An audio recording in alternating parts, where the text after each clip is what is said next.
성경 말씀 출애굽기 34장 1절에서 9절 말씀.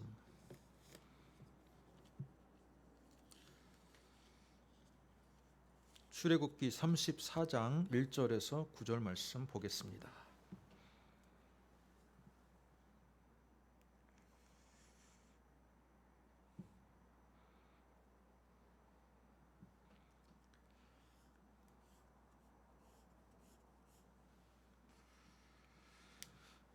저와 여러분이 한 절씩 같이 교독해서 읽겠습니다. 여호와께서 모세에게 이르시되 너는 돌판 둘을 처음 것과 같이 다듬어 만들라. 내가 깨뜨린 처음 판에 있던 말을 내가 그 판에 쓰리니 아침까지 준비하고 아침에 시내산에 올라와 산 꼭대기에서 내게 보이되 아무도 너와 함께 오르지 말며 온 산에 아무도 나타나지 못하게 하고 양과 소도 산 앞에서 먹지 못하게 하라.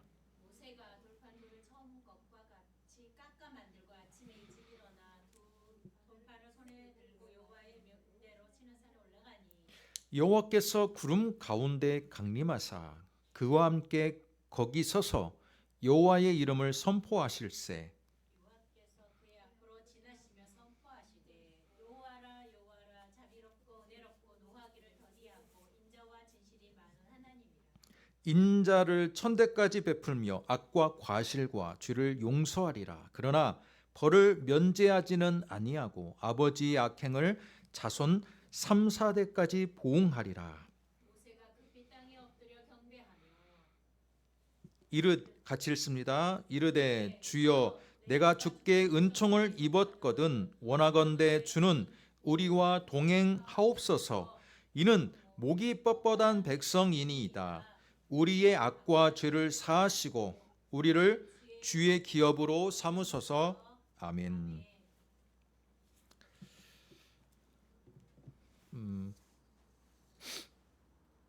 자, 오늘 우리가 읽은 이 말씀 가지고 언약의 회복이라는 제목으로 말씀을 우리가 듣도록 하겠습니다. 반갑습니다. 1월의 마지막 주일입니다. 1월도 어느덧 한 달이 지금 거의 다 지나가는데 새해의 다짐과 또 새해 출발했던 그 날들이 벌써 한 달을 지나고 있는 이 즈음 여러분의 삶이 어떠신지 궁금합니다. 여느 겨울처럼 때론 춥고 그런 일상적인 삶을 살아가지만 항상 우리 삶 속에 우리가 하나님의 백성임을 기억하고 살아가는 우리의 신분을 꼭 기억했으면 좋을 것 같고요. 뿐만 아니라 우리가 출애굽기의 말씀을 통해서 하나님의 백성이 언제나 하나님 말씀 가운데 있지 않을 때, 때로는 이스라엘 백성이 하나님의 언약을 수행하지 못했을 때 하나님의 진노와 또 그것을 중재하는 모세, 이를 통해서 다시 한번 언약이 회복되는 모습, 그걸 보면서 우리는 무엇을 느낍니까? 우리 역시 하나님의 언약 가운데 있는 백성이고 또 우리의 삶 또한 여러 가지의 죄악 가운데 노출이 되어 있고 그 죄악을 우리가 지었을 때 하나님이 어떻게 또한 언약 백성을 인도하시고 회복시켜 나가는지, 저는 이 출애굽기 30장 이후의 이 모든 말씀들이 구약의 말씀, 우리와는 동떨어진 구약의 말씀이 아니라 우리 현실에도 이 말씀이 분명한 적용과 교훈을 줄 수 있다라고 봅니다. 이스라엘 백성, 자, 오늘 이스라엘 백성으로 다시 한번 보겠습니다. 이스라엘 백성이 시내산에서 여호와 하나님과의 언약을 맺었습니다. 언약을 맺어서 그 언약의 결과 하나님은 이스라엘 백성의 하나님이 되었고 이스라엘은 이제 하나님의 소유물, 그래서 제가 뭐라고 이야기했습니까? 세굴라가 되었어요. 하나밖에 없는 백성이 되었어요. 그런데 이 하나밖에 없는 백성과 하나님의 관계가 맺어지는 순간 그들의 신분이 변화되었을 뿐만 아니라 그들에게는 하나님의 백성다운 삶을 살아갈 수 있는 거룩함을 유지해야 될 의무가 생긴 거예요. 그래서 하나님이 무엇을 줍니까? 십계명과 율법을 주었어요. 십계명과 율법을 주었습니다.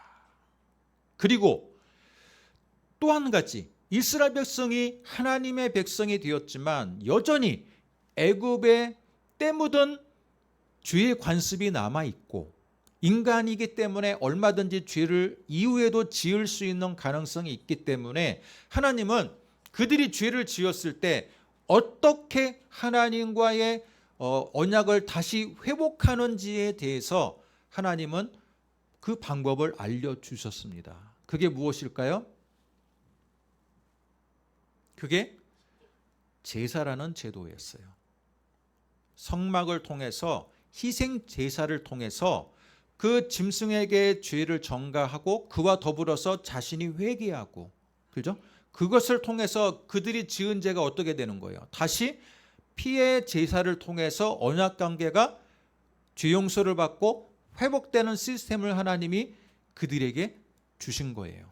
자, 그런데 우리가 지지난주에도 말씀을 들었지만 출애굽기 32장에 이스라엘 백성은 하나님께 치명적인 죄를 지었습니다. 모세가 시내산에 올라갔는데 내려옴이 더딤을 보고 그들 가운데 엄청난 방법과 모략이 등장했습니다. 80세 노인이었던 모세가 시내산에 올라갔는데 수십 일이 지나도 내려오지 않습니다. 인간적으로 보면 시내산에서 먹을 것도 갖고 올라가지 않은 모세가 생존할 수 있는 확률이 거의 제로에 수렴하는 상황이에요. 그래서 그들이 어떻게 합니까? 출애굽기 32장 모세의 형 아론을 협박해서 우리를 인도하여 낼 신을 만들자. 그렇게 해서 그들에게 익숙한 금송아지를 만든 다음에 그 송아지에다가 여호와 이름을 붙였습니다. 이것을 본 모세가 어떡합니까? 산에서 내려오는데 이스라엘 백성이 금송아지에게 절을 하고 춤추는 모습을 보고 하나님께서 직접 새겨주신 그 돌판을 던져버렸어요. 그리고 나서 이스라엘 백성에게 강하게 책임을 묻습니다. 33장은 바로 그 이후의 장면이에요. 그 이후의 장면. 지난주에 우리는 어떤 말씀을 들었습니까? 성공보다는 영광을 택한 모세. 이스라엘 백성이 우상 숭배에 치명적인 죄를 지었음에도 불구하고 하나님은 이스라엘 백성에게 그래, 너 출애굽까지 내가 했으니 너희들이 가나안까지 들어갈 수 있도록 해주겠다. 대신에 나는 너희들과 동행하지 않겠다. 하나님의 엄청난 그 엄중한 선언의 말씀에 이스라엘 백성의 사람들도 슬퍼했지만 모세는 정말 생명을 걸고 중보기도를 했습니다. 하나님 없는 가나안이 무슨 의미가 있습니까? 하나님이 함께하지 않는 우리의 성공이 과연 무슨 의미가 있습니까? 주여 함께하여 주옵소서. 우리 인생도 그래야 될 줄로 믿습니다. 하나님 없는 성공은, 성경은 결코 하나님 없는 성공을 진정한 성공이라고 이야기하지 않습니다. 하나님이 항상 함께하는 인생이 복된 인생이라고 말하고 있어요. 그 인생이 부를 누리든 부를 누리지 않던, 그죠? 삶의 질곡이 많던 적던 간에 결국은 하나님과 함께하는 인생이 진정한 성공적인 인생이라고 말하고 있는 것입니다. 모세는 하나님의 영광을 구했어요. 하나님의 임재와 하나님의 동행을 구했습니다. 그 모세의 간절한 기도에 의해서 오늘 말씀 오늘 말씀 하나님이 다시 한번 이스라엘 백성에게 십계명의 돌판을 주는 사건이 바로 오늘 출애굽기 34장에서 나오는 겁니다. 자, 그런데 오늘 말씀을 자세히 보면요, 아직 성막이 완성이 됐습니까? 안 됐습니까? 성막이 완성이 됐어요? 안 됐어요?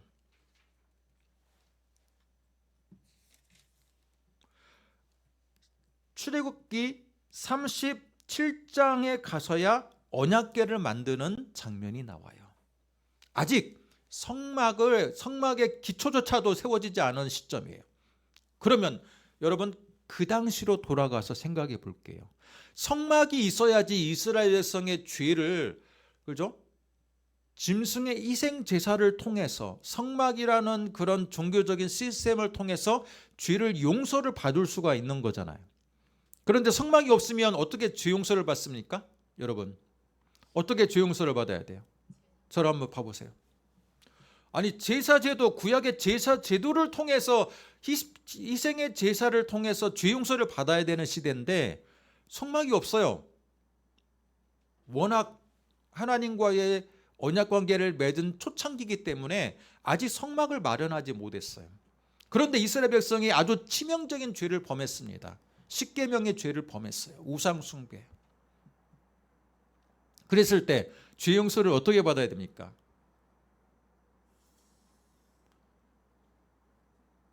아리송하죠? 성막이 있어야지 빨리 어떻게 해서라도 제사를 막 드릴 텐데. 그런데 하나님은 그럼에도 불구하고 희생의 제사를 드리지 않았음에도 불구하고 간절한 그 소수의 이스라엘 백성들의 그 애통함과 모세의 중보 기도를 하나님은 들어주셨다라는 거예요. 어쩌면 이게 신약의 힌트이지 않을까라는 생각이 들어요. 신약은 우리는 어떤 시대입니까? 우리는 어떻게 죄 용서를 받아요?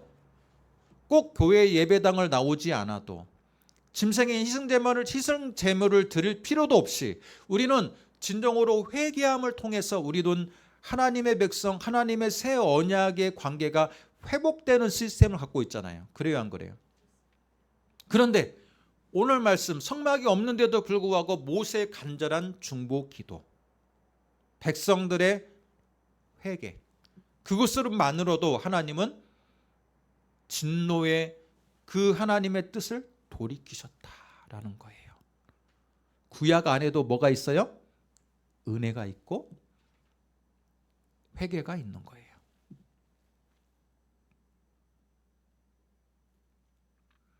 자, 그러면 모세가 십계명, 하나님으로부터 받은 십계명 돌판을 금송아지를 예배했을 때 던져버렸다는 건 뭡니까? 던져서 산산조각 났어요. 그건 어떤 것을 상징합니까? 십계명이라는 것 자체가 시내산 언약을 상징하는 거예요. 구약을 대표하는 시내산 언약을 상징하는데, 이들의 우상 숭배로 인해서 시내산 언약이 깨진 것을 상징하는 사건이에요. 그렇습니까? 안 그렇습니까?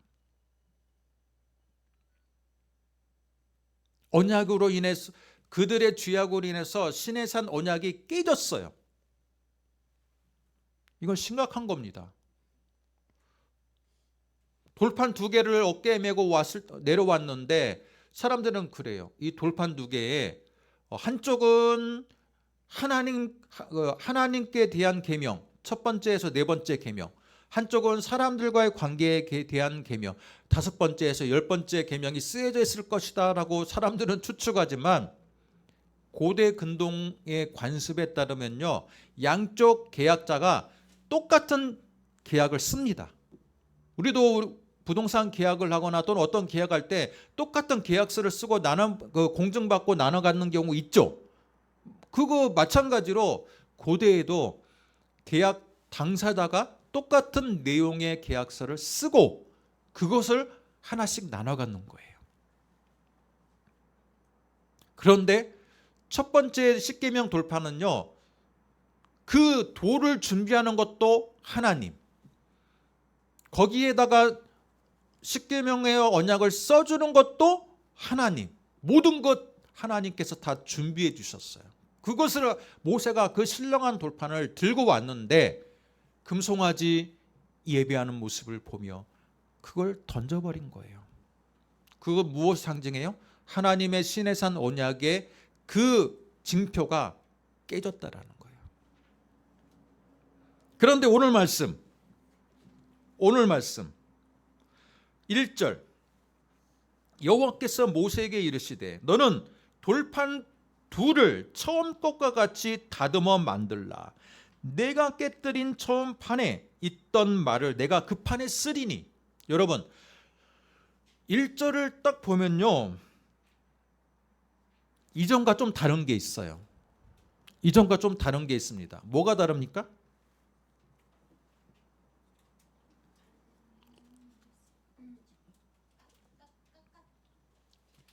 이전과 다른 게 뭐가 있어요? 너는 돌판 둘을 처음 것과 같이 다듬어 만들라. 내가 만들어준 거 너 봤지? 그러니까 그 사이즈와 그 모양 최대한 비슷하게 돌판을 준비하라는 거예요. 준비해가지고 오면 내가 그 준비한 돌판에 내가 쓰겠다. 언약을 쓰겠다. 그러면 첫 번째 십계명 돌판과 지금 이 두 번째 십계명 돌판은 무슨 차이가 있습니까?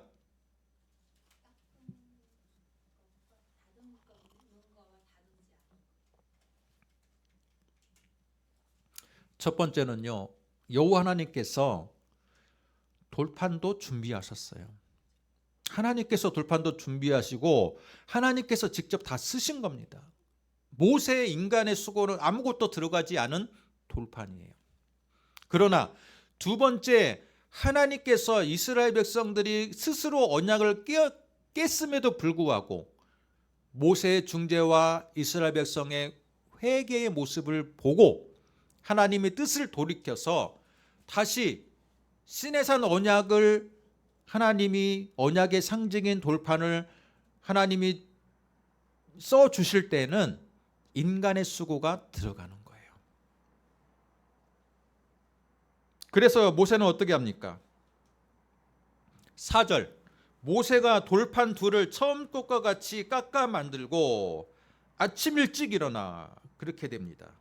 자, 이것을 통해서 죄로 인해서 깨어진 언약이 무엇으로 회복될 수 있다?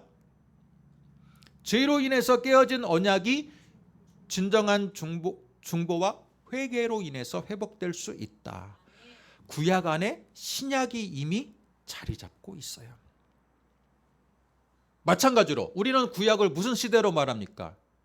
구약은 율법 시대, 제사를 통해서만 의로움을 받는 시대. 그러나 구약 안에도 뭐가 있어요? 아브라함이 하나님을 믿음에 하나님이 그것을 의로 여기셨다라는 창세기 15장의 말씀처럼 이미 구약 안에 믿음으로 의로움을 받는 이신층이의 원조가 이미 창세기에 나타나고 있어요. 그래서 구약과 신약을 마치 물과 기름으로 엄격하게 나누는 것은 오히려 성경을 이해하는데 잘못 이해하는 거예요. 구약 안에도 분명한 믿음으로 의로움을 받는 구절이 있고,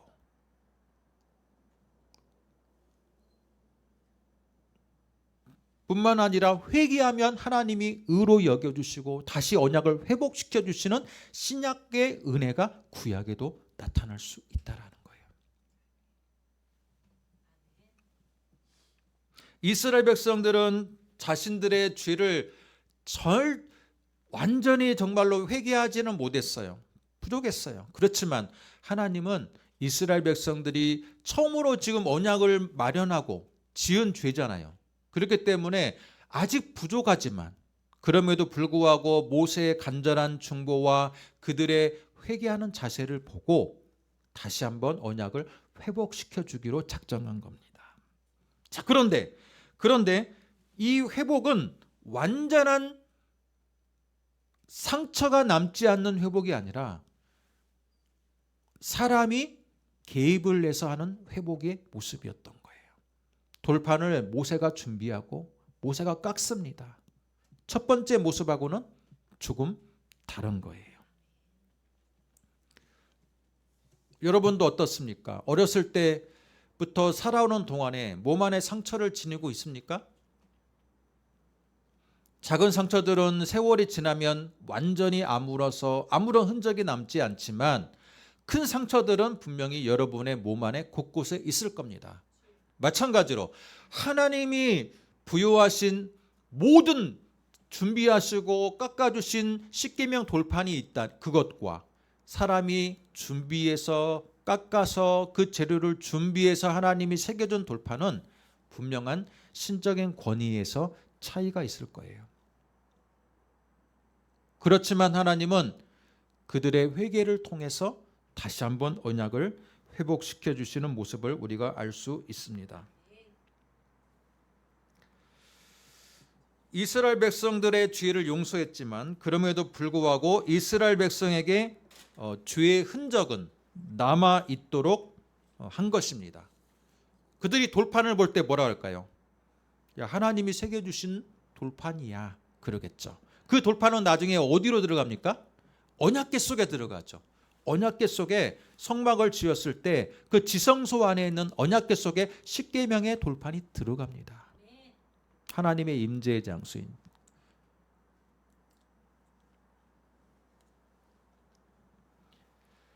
자, 우리가 죄를 범했을 때 회개하면 하나님이 자비하심으로 용서를 받게 되지만 그런 것을 세상 사람들이 오히려 기독교를 비판하는 게 뭐예요? 너희들이 어떤 죄를 줘도 하나님 저 잘못했습니다. 회개합니다 하며 다 용서받는 것이냐? 그렇죠? 그거에 대해서 사람들이 많이 기독교를 공격하지 않습니까? 그러나 여러분 잘 알고 보면요. 죄를 짓고 회개하는 것, 하나님은 언제나 사랑과 자비가 많으시기에 진정한 회개를 받으시는 하나님이시지만 죄가 그것을 용서받았다고 해서 완전히 아무런 흔적 없는 게 아니라는 거예요. 분명히 우리의 마음과 영혼 가운데 그 상처났던 부분들은 갖고 있어요. 그게 바로 십계명의 돌판이 우리에게 주는 교훈이지 않을까라고 생각을 해봅니다. 자, 6절과 7절을 보겠습니다. 6절과 7절. 여호와께서 그의 앞으로 지나시며 선포하시되 여호와라 여호와라 자비롭고 은혜롭고 노하시기를 더디하고 인자와 진실이 많은 하나님이라. 인자를 천대까지 베풀며 악과 과실과 죄를 용서하리라. 그러나 벌을 면제하지는 아니하고 아버지의 악행을 자손 3, 4대까지 보응하리라. 여러분, 인자를 몇 대까지 베푼다고요?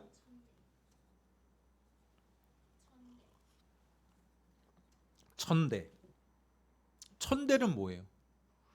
천세대까지 하나님이 베풀어 주시겠다라는 거예요. 천세대까지 하나님이 용서와 자비를 베풀어 주시겠다라는 거예요. 악과 과실과 죄를 그렇게 용서할 하나님의 그 전지전능한 속성 가운데는 천대까지 악과 과실과 죄를 용서할 만큼의 하나님의 넓으신 사랑의 속성이 있다라는 거예요. 하지만 그 이어지는 말씀이 중요합니다. 그러나 벌을 면제하지는 아니하겠다. 여러분, 용서는 받으나 너희 죄값에 따른 보응이라 그래요. 보응. 보응은 완전히 면제하지는 않고 아버지의 악행을 자손 3, 4대까지 보응하리라. 여러분, 3, 4대는 몇 세대 말하는 겁니까? 할아버지, 그죠? 아버지, 손자, 예. 또는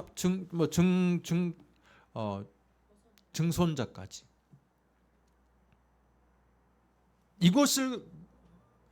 이 말씀을 곡해해 가지고 한 20년 전쯤에 미국의 어떤 사람이 책을 썼어요. 가게 흐르는 저주를 끊어라. 기억나십니까? 가게 흐르는 저주를 끊어라. 왜? 이 말씀을 지금 붙들고 있는 거예요. 그 책은. 봐라. 아버지 악행을 자손 3, 4대까지 보응하는 거 아니냐? 이게 가게 저주지 않느냐?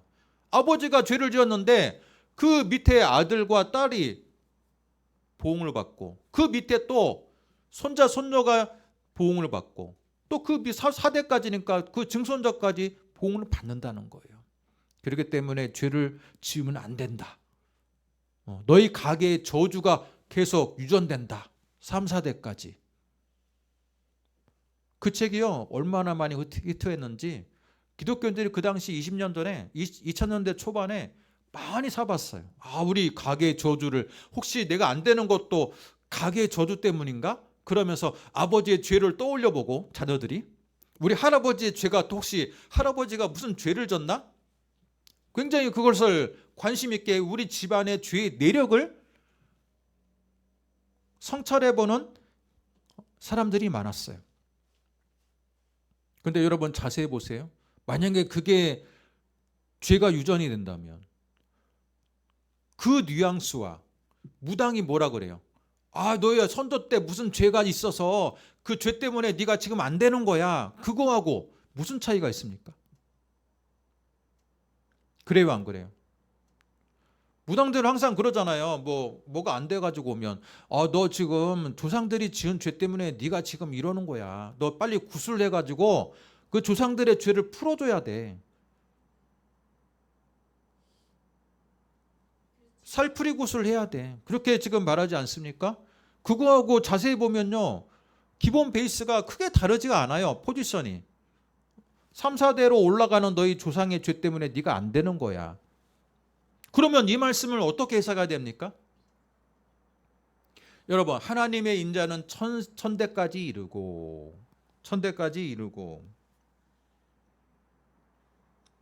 그러나 아버지의 죄를 자손 3, 4대까지 물으리라라는 걸 문자 그대로 해서 하나님은 사랑의 하나님이기 때문에 1000대까지 사랑을 주신다라는 그 1000세대를 진짜 있는 그대로 해석하면 안 돼요. 그리고 3, 4대까지 죄를 묻겠다라는 게 진짜 이게 진짜 3대, 4대를 하나님이 카운터하면서 죄를 보응을 받겠다라는 것을 문자 그대로 이해하면 안 돼요. 그럼 뭐냐? 죄는요, 그 당시 그 시대를 살아가고 있는 그 집에서만 묻겠다라는 거예요. 더 이상 죄를 유전되게 가족의 내력으로 죄의 내력이 이어지지 않도록 하나님이 그 시대에 살고 있는 사람들에게만 묻겠다라는 거예요. 잘 생각해 보세요. 지금 우리는 핵가족이니까 우리가 몇 세대가 삽니까? 보통 2세대가 살아요. 근데 아버지를 모시고 있는 분들은 3세대를 삽니다. 그러면 이 성경 시대는 당연히 대가족이죠. 핵가족은 꿈을 꿀 수가 없는 시대예요. 그럼 보통 몇 대가 살까요? 3대 아니면 4대가 사는 거예요. 그러면 이 하나님의 말씀, 아버지 약항을 자손 3, 4대까지 보응한다는 건 더 이상 죄가 유전되지 않고 태어나지도 않는 자녀에게 죄를 유전시키는 게 아니라 너희 그 당시에게만 저희를 적용시키겠다는 뜻이에요. 가계의 저주를 따라서 죄를 계속 하나님이 유전을 시킨다는 게 계속해서 묻겠다는 게 아니라 어차피 3, 4대가 살고 있는 너희들이니까 그 당시에게만 죄값을 묻겠다라는 거예요. 그래서 어떻습니까? 가나안에 들어갔던 여리고성에서 죄를 범했던 이 아간의 범죄로 인해서 아간의 집안이 다 몰살을 당하잖아요. 그게 바로 3, 4대인 거예요. 3, 4대인 겁니까? 그 현 시대의 집안에게만 죗값을 묻겠다라는 거예요. 그렇기 때문에 혹시라도 누가 가계 저주를 이야기하고 아버지의 죄 때문에 내가 지금 안 되나라고 생각하는 분이 있다면 여러분 그 생각은 아주 비성경적인 생각이고 그 생각을 접으셔야 돼요. 우리 아버지가 아무리 중죄를 지어서 전과 맺범이었고 또는 전과는 아니더라도 너무 아버지의 악행이 여러분의 마음속에 걸릴지라도 그것으로 인해서 여러분이 안 되는 게 아니에요. 아버지의 죄는 아버지의 죄에서 끝나는 거예요.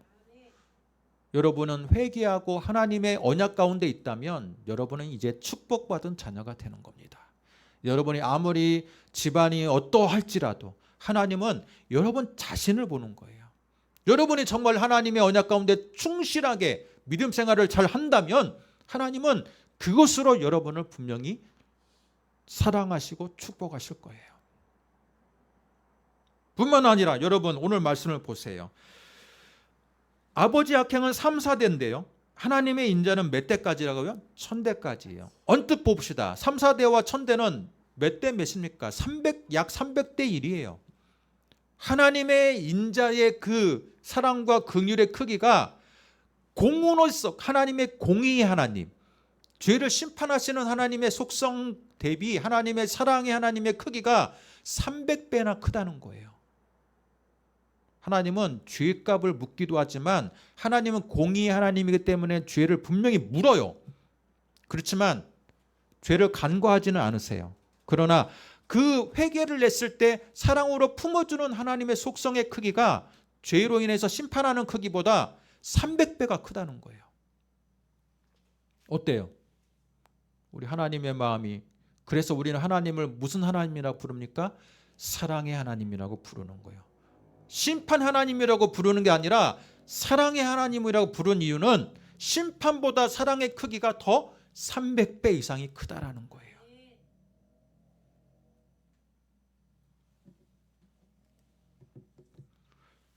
혹시라도 여러분 이스라엘 백성처럼 죄로 인해서 고민하는 분이 있습니까? 우리 사랑의 하나님이신 그분께 여러분의 죄를 겸허하게 고백하고, 그러면 심판의 하나님보다 사랑의 크기가 300배나 크신 그 하나님이 여러분의 죄를 분명히 사하시고 십계명의 돌판을 다시 쓰라고 하나님이 모세에게 명령했던 것처럼 새 언약 가운데 있는 너에게 다시 언약을 맺자. 다시 언약 가운데 들어와라. 하나님이 팔을 벌려서 여러분을 분명히 안아주실 줄로 믿습니다. 그렇기 때문에 중요한 것은 죄에 대해서, 죄를 지었을 때 아담과 하와처럼 무화과 나무 앞 밑으로 숨지 말고 하나님을 피하지 말고 어떻게 해야 돼요? 하나님께 당당하게 나아가서 겸허하게 고백하고 애통해하며 하나님의 사랑을 용서를 구하는 것. 그게 바로 하나님의 백성된 자녀의 자격인 줄로 믿습니다. 결국 하나님은 출애굽기 34장의 말씀을 통해서 다시 한번 돌판을 써주셨습니다. 그리고 모세는 29절 하반을 보면요, 모세가 그 증거의 두 판을 모세의 손에 들고 시내산에서 내려오니 그 산에 내려올 때 모세는 자기가 여호와와 말하였으므로 말미암아 얼굴 피부에 광채가 나나 깨닫지 못하였더라. 모세의 얼굴에 광채가 났습니다. 왜? 시내산에서 40일 동안 또 하나님과 가까이 있어 신의 돌판을 받았거든요. 하나님과 가까이 하는 자에게는 분명한 그런 세상에서는 볼 수 없는 그 영광의 그림, 영광의 빛이 나는 겁니다. 우리도 더 하나님의 말씀을 가까이 해서 우리 삶에 더욱더 하나님의 그 영광의 빛으로 말미암아 우리의 삶의 삶 속에서 나오는 이 아우라, 그 영광의 빛이 여러분의 삶 가운데 분명하게 비치기를 소원합니다. 새해를 맞이해서 2024년도 많은 사람들은 죽겠다, 힘들다, 어렵다 하지만 우리는 우리의 참된 주인이시고 하나님 그분 안에 거함으로 인해서 영광의 빛과 은혜의 빛으로 이 어려운 세대를 헤쳐나가는 바로 여러분 되시기를 주님의 이름으로 축복합니다. 기도하겠습니다. 하나님 아버지 은혜와 사랑을 감사합니다. 오늘 우리에게 주시는 이 귀한 말씀을 통해 진정으로 하나님의 백성이 하나님의 백성답게 죄를 고백하고 또 하나님께 새로운 그 용서와 자비를 구할 때 하나님은 팔 벌려서 모든 것을 안아주시고 사랑의 하나님으로 우리를 품어주신 귀한 말씀을 주심을 감사합니다. 하나님은 공의의 하나님이기 때문에 죄를 미워하시고 심판하시지만 하나님의 그 심판보다 사랑의 크기가 300배나 더 크다라는 것을 말씀을 통해 듣게 하심을 감사합니다. 이 말씀을 붙들고 언제나 그 사랑의 하나님과 더 가까운 교제를 통해 새 언약의 백성으로 언제나 주님 안에 살아갈 수 있는 우리의 삶이 되게 하여 주옵소서. 믿사오며 예수님의 이름으로 기도드립니다. 아멘.